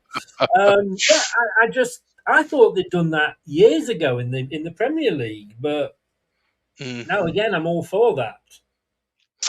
Yes, so am I. Yeah. Expanded VAR. VAR can now review second yellow cards and corner kicks for clear and obvious errors. Yes, I'm with that. Yeah, I'm with that. As long as it's quick, I don't want to be waiting 5 minutes for a decision on a corner kick. No. I think they're gonna have enough people on the ball ready to make the. We're on the ball. Yeah. We're on the ball. That's such a shit song. World in Motion is the best one. I would also like to see VAR. I think you should be able to. I think VAR officials at the end of the game go off, do whatever you want, and the next day watch the game all the way through. And if you see a player going down and rolling over 10 or 11 times when he's hardly been touched, yellow card. Yeah. For me, but anyway, the expanded VAR, I think we're okay as long as it's right. Countdown timers. I think we've already said that one. Yeah, that's effectively like number 2. So I'm in agreement with that. Number 8. Wow. Players covering their mouths during confrontations risk a red card. about this. Oh, this is a controversial point Mm. because at the end of the day, I know why they're bringing this in. It's to stamp out racism, which is, right that they do that. Stop that. They stop abuse on the pitch. Whereas if your players going like this, they could be saying that Chris is a wanker. Um, but no, But joking aside, but they could be that saying is whatever they fact, to want. be honest with you. Yeah. But the thing is if they are actually, and we've seen this, we see this in the Premier League all the time, when a player goes like this, and before taking a free kick, that should be allowed. That's part of the game. It's two teammates communicating, working out what they're going to do. That should be allowed. See, look, I still think, actually, covering the mouth. I know why it's brought in. Racism shouldn't be an issue nowadays. It's embarrassing that it is still an is issue it in the because world. of racism, though?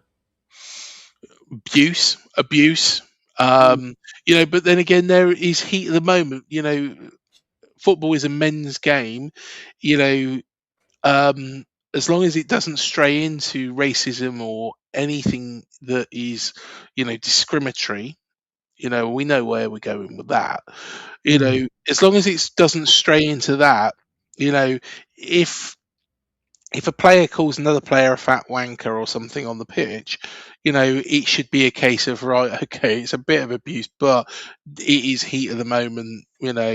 Um, I, it's one of those. It's this one of is a those. this is a difficult one. I mean, when you've got two players taking a free kick, right? Oh, most definitely, they should be able to do that. Well, do you need to? Yes, yes, because you don't want the opposition to actually guess.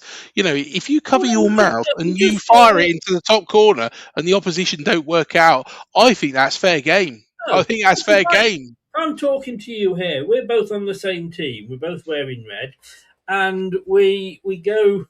We've got a free kick, and I can go up to you saying, "Craig, put it in the top corner, right hand corner. He's not very good on that side." Who's going to hear that apart from you? True, but they could lip read. Oh, well, then in that case, you You'd get have to turn your back. If you turn your back to them, you wouldn't have to do that, would you? No, And then I stick it in the top corner because I got silky skills.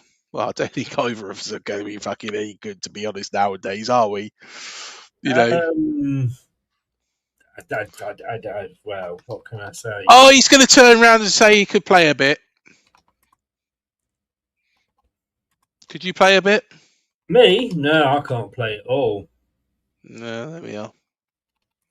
Right. So I just need to send that message. Yeah. No, I don't get that one at all. I think that's been a bit OTT, to be honest with you. No The worries. last couple here, number 9, walk-off sanctions. Teams leaving the pitch in protest can face disciplinary action. I don't think that goes far enough. I think teams leaving the pitch in protests should be thrown out of the competition.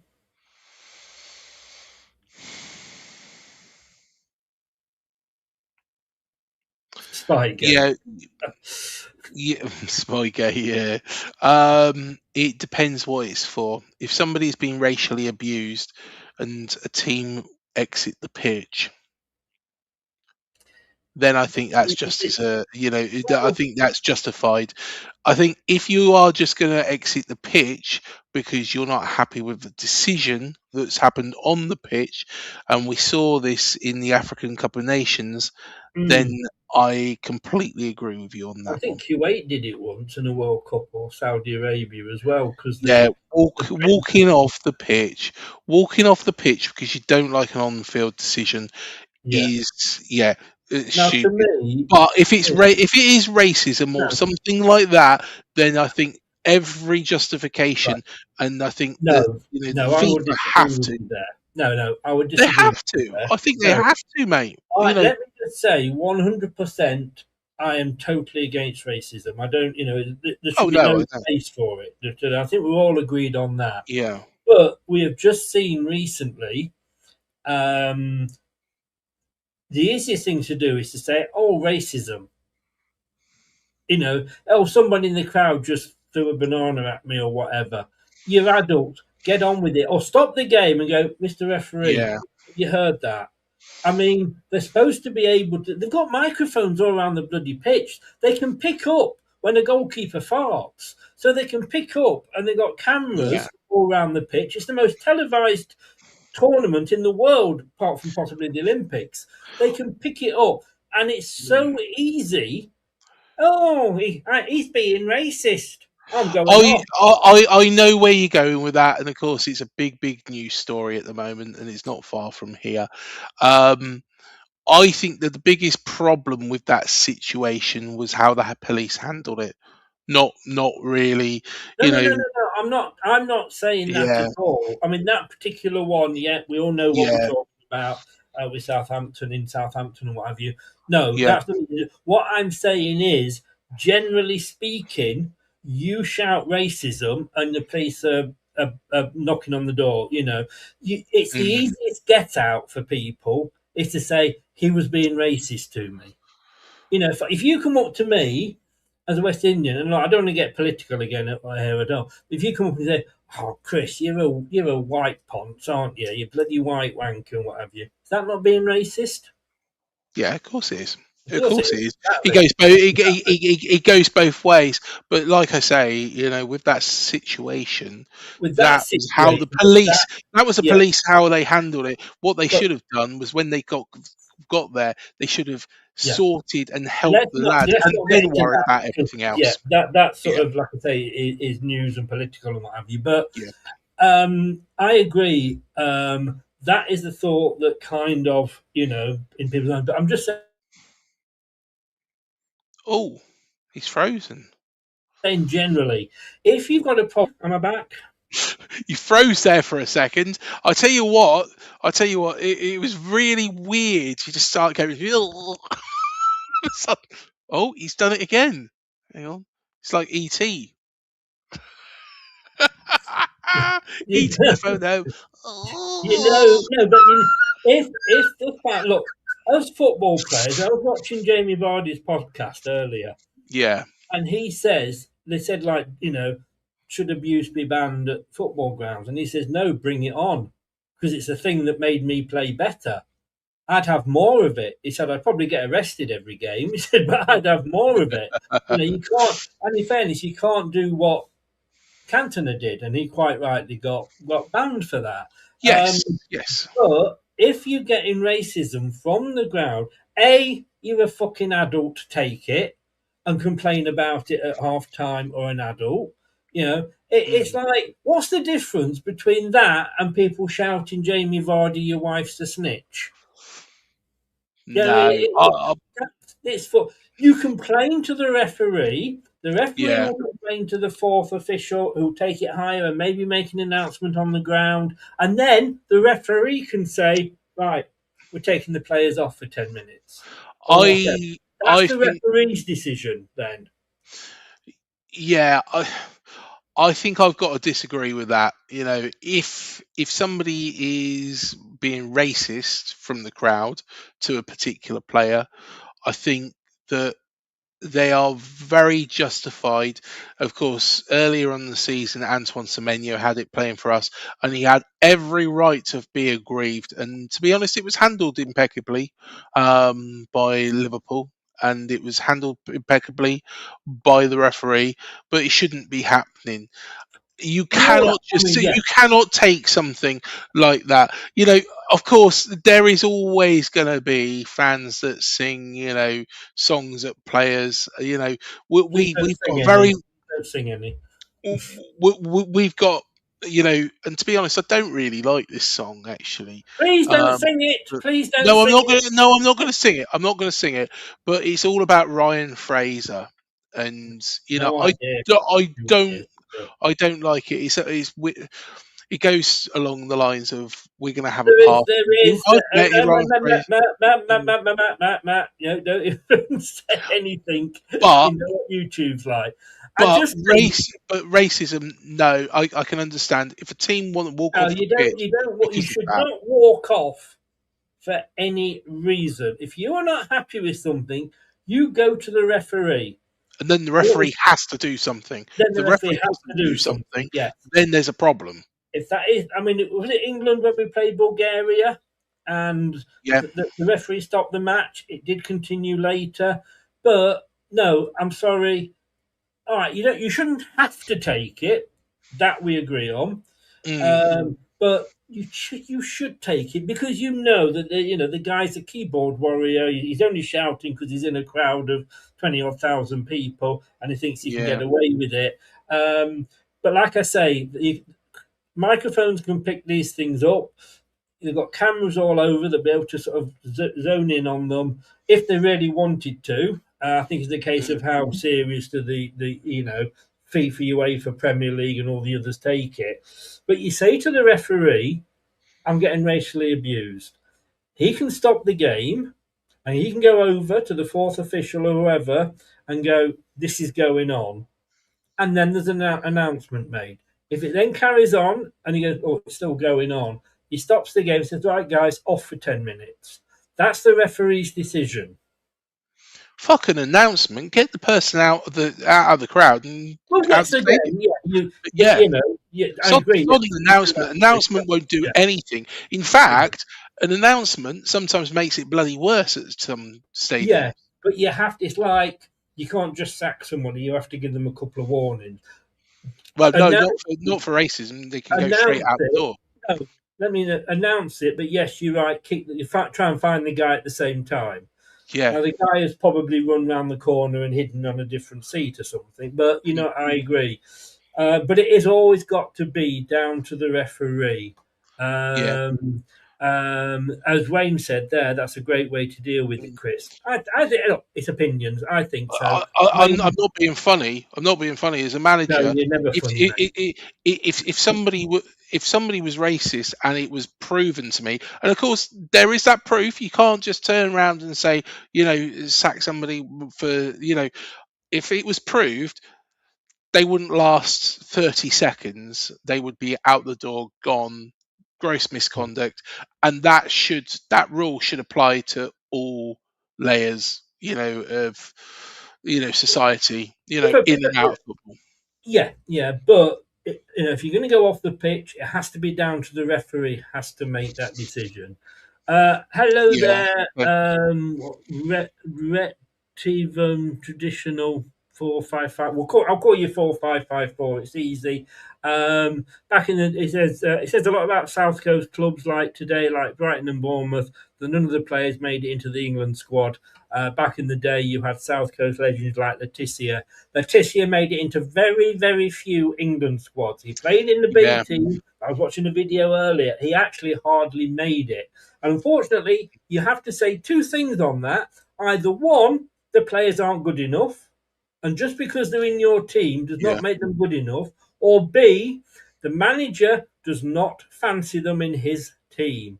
Hoddle did not take Gascoigne to the World Cup because he didn't think Gascoigne's head was in the right place. We all know it probably wasn't, actually. It was, in a pint of beer somewhere, allegedly. But it's down to the managers. I'm sorry, you don't think you're not going to drop the best players and go, I'm going to pick these players just because they play for Brighton or Bournemouth or Leicester, whoever.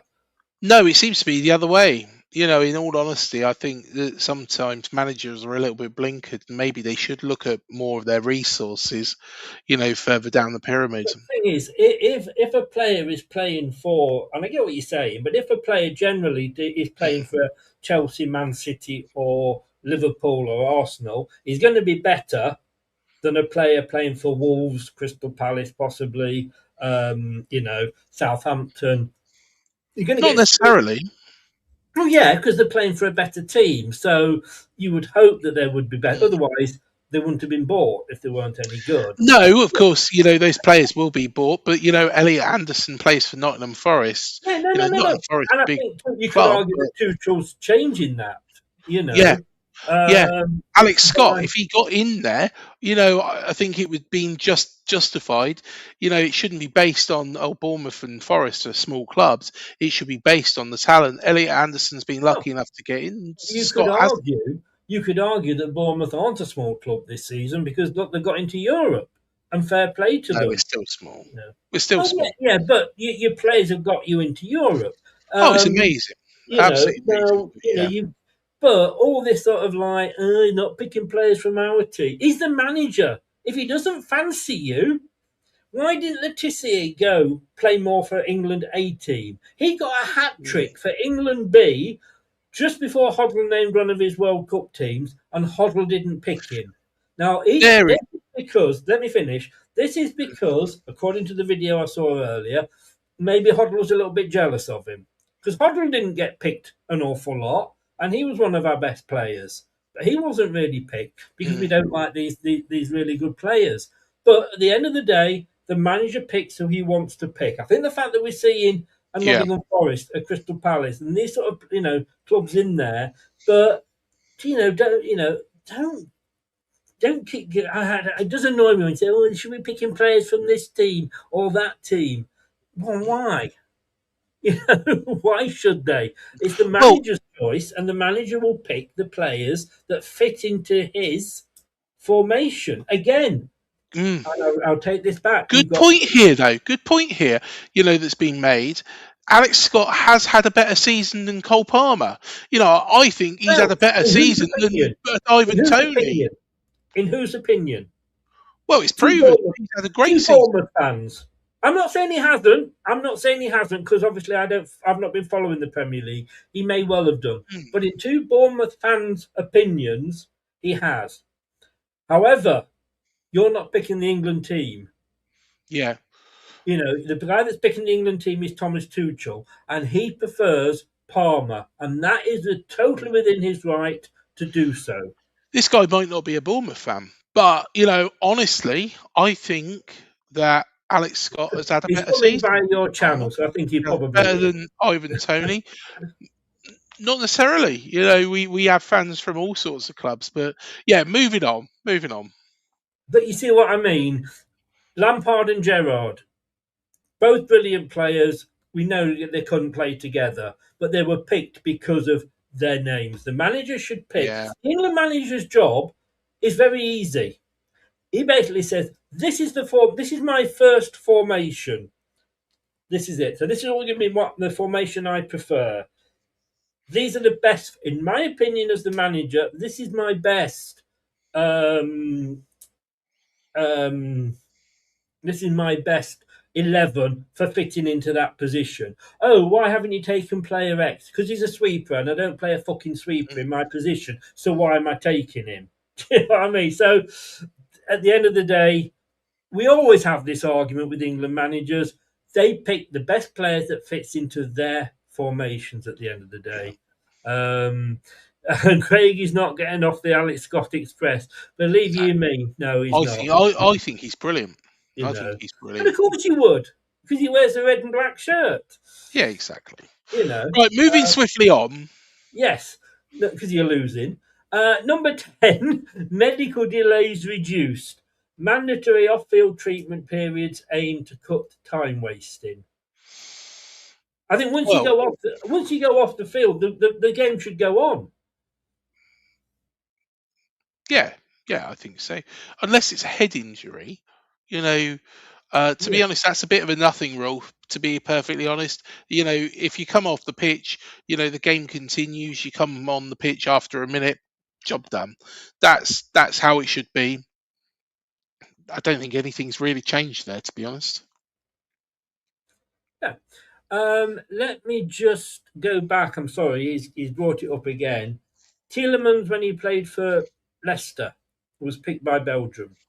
Tielemans, when he was playing for Aston Villa, was picked by Belgium. If Scott was playing for Southampton, I don't think that would guarantee that he would be picked. If he was playing for Manchester City, yes, he may be picked because he's been surrounded by better players and you would hope that his game would improve. But for every Alex Scott, there's a Jack Grealish. I don't get this. I don't get this. At the end of the day, you get picked for the country on merit. You could be the best player in a really shit squad. You could be best player in a squad that gets relegated. Michael Owen, of course, was at Newcastle, I believe, when they went down. It didn't make him a bad player. It was just that, It was there a was bad so much, squad, otherwise they wouldn't have gone down. it was just because they were a bit of a mess at the time. So, in all honesty, if Alex Scott, it deserves. I think Alex Scott deserves to be on that plane, like Elliot Because you're a Anderson deserves Bournemouth to be on that fan. plane. You're a Bournemouth fan, so of course you would. It But doesn't matter you're not who picking. they're playing for. You You're know, not picking the English. It doesn't go on who hey, they're playing for. right. We've Here we always go. had this Right, argument. here we go. Here we go. Say, for example, Barcelona. Maguire. Why isn't Let's Maguire hang on. Let's take Barcelona. Marcus Rashford is playing for Barcelona, right? He is surrounded by, a fair chunk of the Spanish team who Yeah. are bloody good. We know that. If Marcus Rashford was a load of shite, he does not deserve to go to the World Cup because he's played with all the Spanish lot. He should be, and he's gone to the World Cup because he's done it on merit, because he has pulled his weight. But if the whole thing still stands, if I was playing for Barcelona and I wasn't actually performing in that Barcelona team, but I was somehow getting my game, I do not deserve to go to a World Cup. It is dependent. No. You can be in a little team and do really well and get to go. You could be in a big team like a Barcelona and not deserve to go. I'm sorry. I've got to say one word: bollocks. we're gonna die on this hill, mate. We're gonna die on this hill. Move swiftly on. No. I'm replying to you because when Marcus Rashford was This at is a battle now. when Marcus Rashford was at Manchester United, as shit as Manchester United were, he was shit. He got better because he went to Barcelona. A player can play for a club. Look, we've got Jeremy Monga, wonder kid apparently, 15, 16, well, 16 years now. He will not develop at Leicester. But if he goes to an Arsenal, goes to Man United, they have better coaches, they have better facilities, he will develop better there. Harry Maguire has had a fucking brilliant season for Manchester United. Why isn't he going? It's preference, but if It's Jeremy Monk, exactly. No, stop there. It's preference, exactly. And it's Tuchel's preference as to who he picks. Every fan, if I was doing this with Doug would. There's no Liverpool fan players going, I don't believe, on the mic. I don't know. we're not going to agree on this one. But if Jeremy Monga No, but you've just said it scored yourself, it's 55 goals, preference. hang on. If Jeremy Monga scored 55 goals and was absolutely outstanding, he deserves to go to the World Cup. That is it. It doesn't matter who he plays for. If he plays for No. Leicester City, Accrington Stanley, or Real Madrid. If he doesn't fit? What if he doesn't fit into the England manager's formation?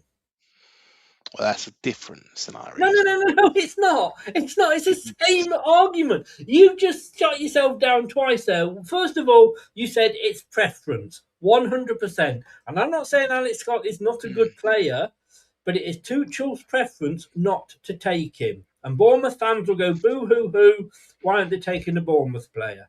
Like I say, I haven't followed the Premier League, so I can't say if A's better than B or B's better than D. I don't know. If he's had a good season and Bournemouth as a club have had a great season with where you are, well done. However, it's down to Thomas Tuchel. He will look at player A and he will look at player B. And he goes, for what I am looking for, I prefer him to Scott. Fine. However, if you were saying, and you were saying with Monga there, if he's scoring those goals, and we need a goal scorer, he might look at him and go, oh, yeah, he scored a lot of goals. But hang on a second. No, he's coming in from the right, and he's not really the best player coming in from the right. I prefer this player. It's all about preference. And like I said, the England manager has got the best job because he just picks his formation and then puts round pegs in round holes. You're going to get Liverpool players. Man United fans are going to be saying, well, Harry Maguire should have gone.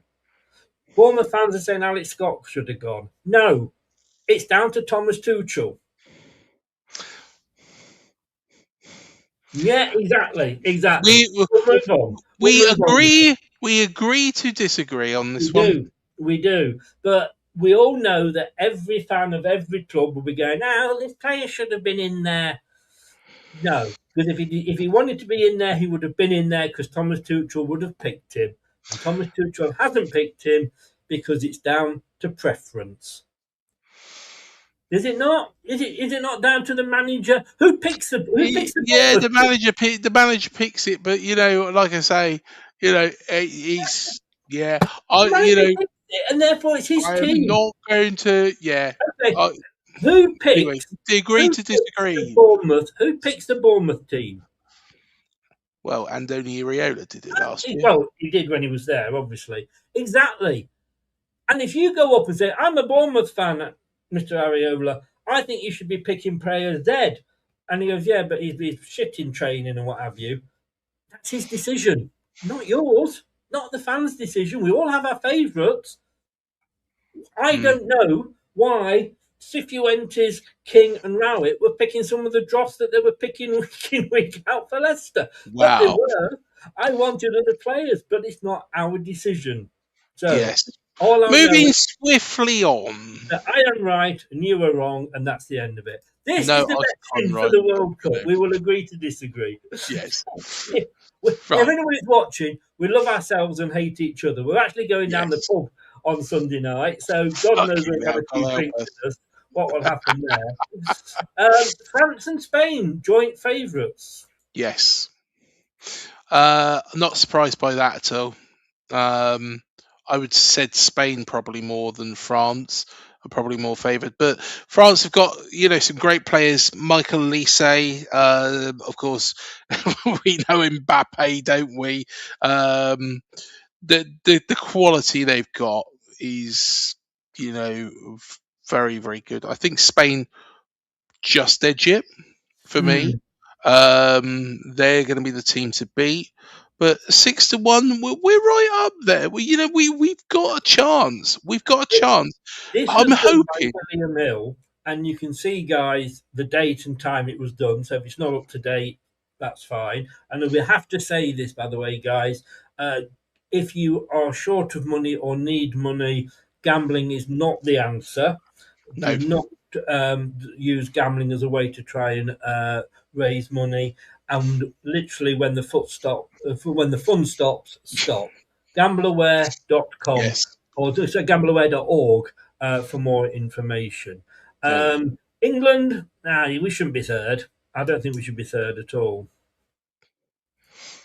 Why not? Probably because we're fourth in the world. But Portugal, I don't think should be that high up. No, Argentina should probably be a little bit shorter odds, and then the rest, I don't think it's that far up. Not sure about that. Norway should be higher just because of the home shirt, mate. If anybody wants a bet, Morocco. I agree. Morocco, that's where the money is. We actually agree totally on that. Morocco's 50 to 1. That is worth having a bet on, 50 to 1. Yeah. Scotland, sorry guys, if there's any Scots watching, 150 to 1. Yes. Yeah. Iran's not even on there. No. But can I just say, by the way, that I love Iran. I think they'll do really well in this World Cup. Bollocks, will they? They have to travel to every fucking game. It's like fucking going all the way. It's like going to fucking Barrow every fucking day. I'm not upsetting any Iranians that are watching. All right, let me just put that out there. Iranians are my friends. No, I'm not knocking Iranians. I'm just saying the bloody World Cup and the mess that they're in. Is that went completely over your head, didn't it? There. What's that? That joke. Why did I'm bringing it up Iran because I didn't want them to. Oh, never mind.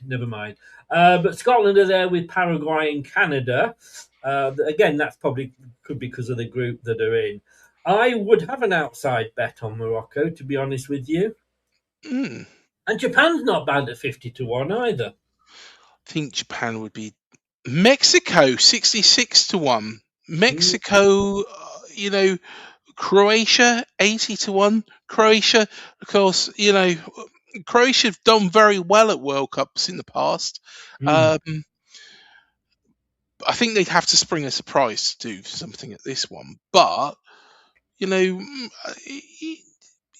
it's not beyond any. Sweden, I don't know why they're even that high up. They've got Graham Potter in fucking charge, for fuck's sake. Yeah. They might as well have Scott the Beer Man Parker in charge there. So yeah, I don't think the odds are that bad, but yeah. Yeah. Right, sir. There we go. That's the end of the end of the Thank fuck for that. I said, thank fuck for that. Bloody hell. We've disagreed so much. Bloody hell. Well, we agreed a lot at the start. We agreed. No. Hey, look, Love it.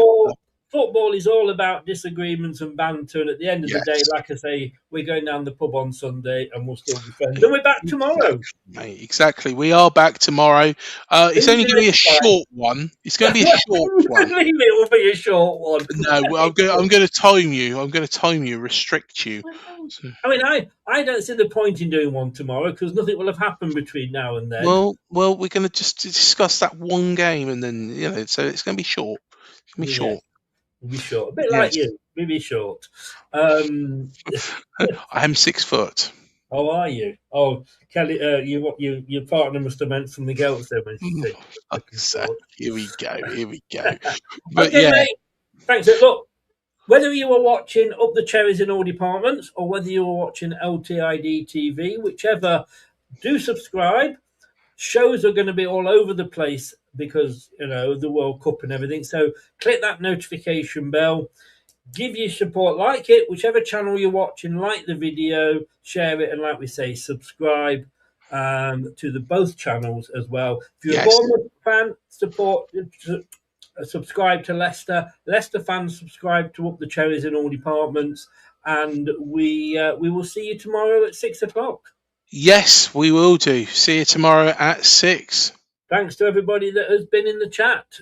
Take care, Nate, yourself, and we'll see you. See you tomorrow at 8:00. I just need to press the right button, which is this one, I believe. Here we go. It's the World Cup Roundup Show, Where the drama's bound to flow. with Foz and Bees who will try to please. It's the World Cup 26. From last-minute winners to amazing screamers, We'll bring you all the fun until the World Cup is done. VR is in control. Watch the manager's eyes roll. From England dreams To red card scenes. Foz and Bees are saying goodbye. Thanks for watching all the highs. We'll catch you next time somehow On the World Cup Roundup Show. Some people are on the pitch, they think it's all over. It is now.